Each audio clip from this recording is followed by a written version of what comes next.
Hello students, this is engineer Vijay Rana, managing director and HOD physics IIT classes Hamirpur. तो आज फिर काफ़ी लंबे समय बाद मैं आप लोगों के सामने आया हूँ। अब से अबाउट 6 मंथ पहले मैंने एक वीडियो बनाई थी जो मेडिकल कॉलेज में एडमिशन्स को लेके थी कि नीट के एग्ज़ाम के बाद जो भी मार्क्स बच्चों के आए हैं उसके अकॉर्डिंग कौन सा कॉलेज हिमाचल प्रदेश में मिल जाता है। बट आज जो मैं आपके सामने आया हूँ कुछ और इम्पोर्टेंट इन्फॉर्मेशन लेके आया हूँ।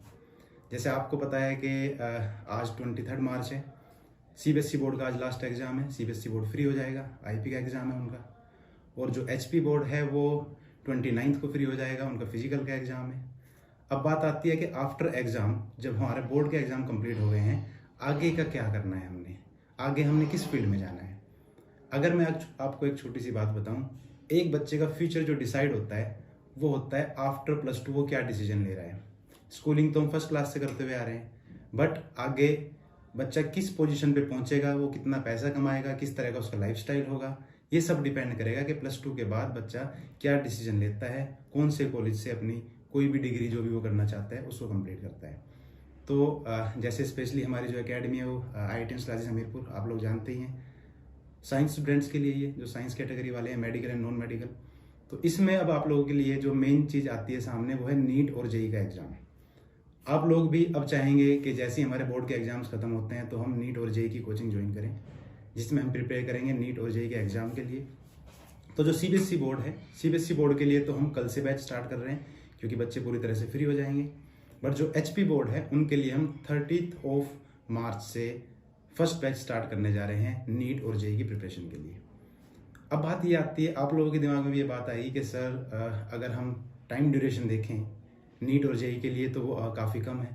जैसे अगर मैं अभी से बात करूं तो हमारे पास जो जेई का एग्ज़ाम है उसके लिए 15 to 20 डेज़ बनते हैं, और जो नीट का एग्ज़ाम है उसके लिए 45 to 50 डेज़ बनते हैं।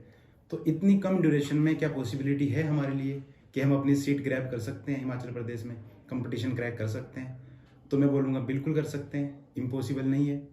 ये मैंने अपनी प्रीवियस वीडियोज़ में भी बताया था कि हिमाचल में पॉपुलेशन कम है और जो मेडिकल कॉलेजेस हैं वो ज़्यादा हैं। अगर मैं नीट की बात करूं पहले, तो कम मार्क्स पे सिलेक्शन होता है as compared to other states.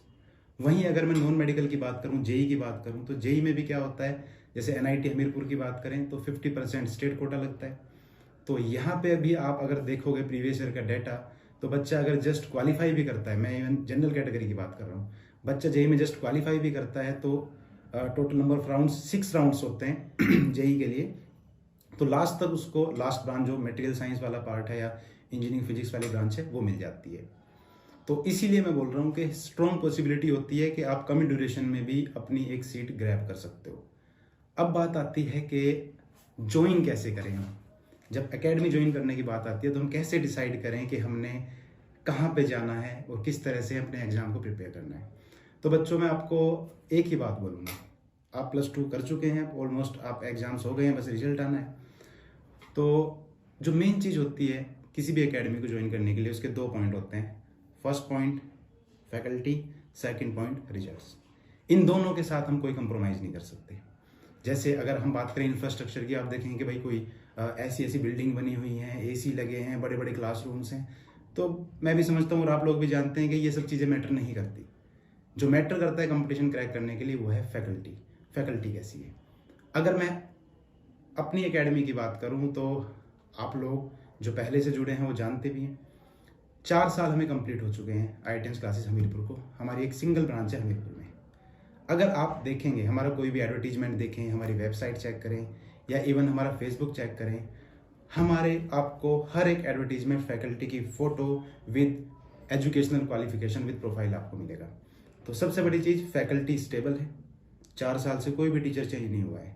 आप मेरे बोलने पे ना जाएं, आप हमारा फेसबुक पेज भी चेक करेंगे, स्क्रॉल करेंगे, आप 2019 में जाएंगे, आपको वही टीचर्स दिखाई देंगे जिनका एडवर्टीजमेंट हम आज आपको दिखा रहे हैं।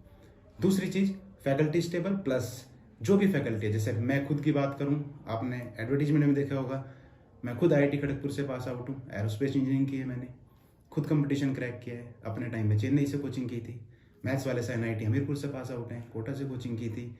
जो केमिस्ट्री वाले सर हैं रुड़की से पास आउट हैं, उन्होंने खुद कोचिंग की अपने टाइम पे। तो हमारी जो भी फैकल्टी है वो कंपटीशन लेवल की फैकल्टी है। ऐसा नहीं है कि भाई खुद कंपटीशन क्रैक नहीं किया और उसके बाद हमने पढ़ाना स्टार्ट किया है। हम जो अपना बेस्ट पार्ट मानते हैं, हमारा बेस्ट पार्ट ये है कि हमने खुद कंपटीशन क्रैक किया है।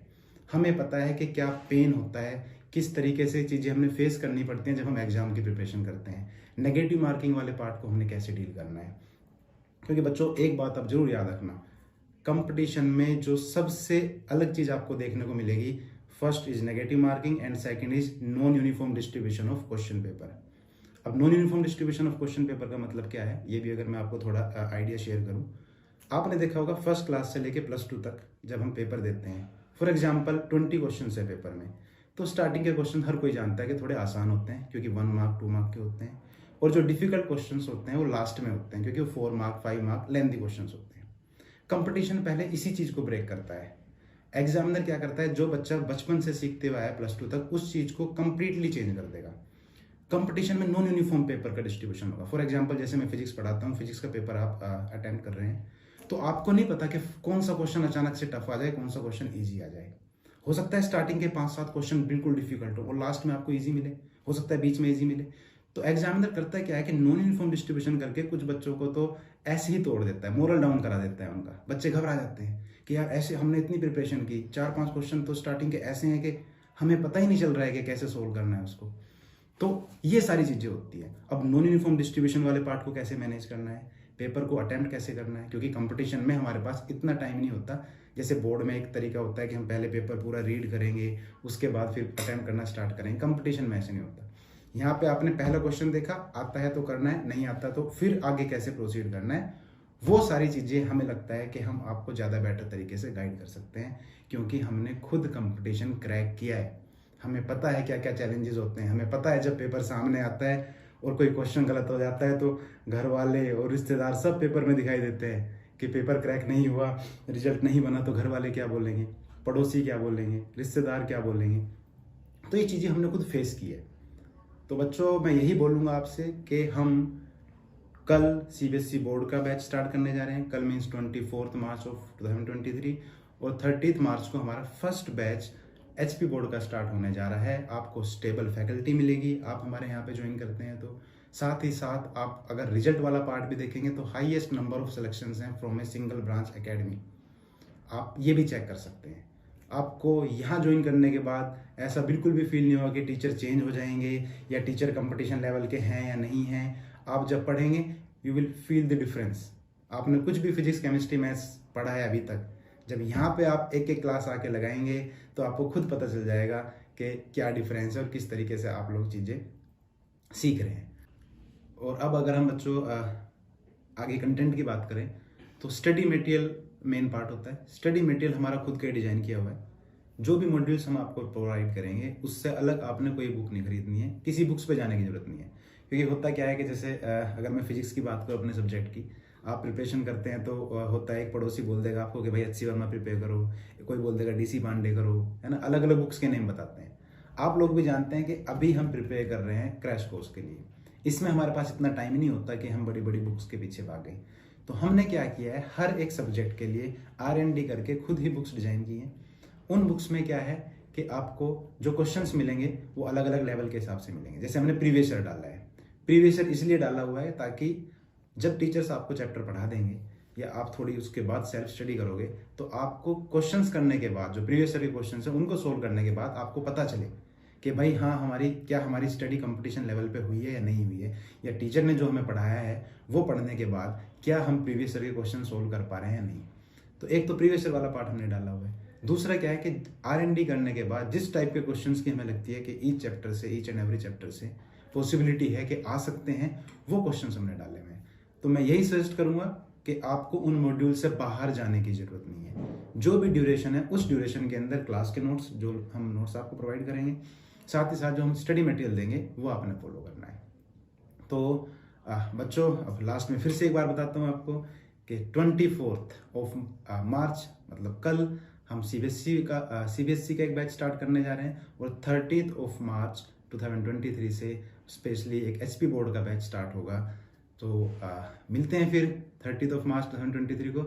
Thank you so much.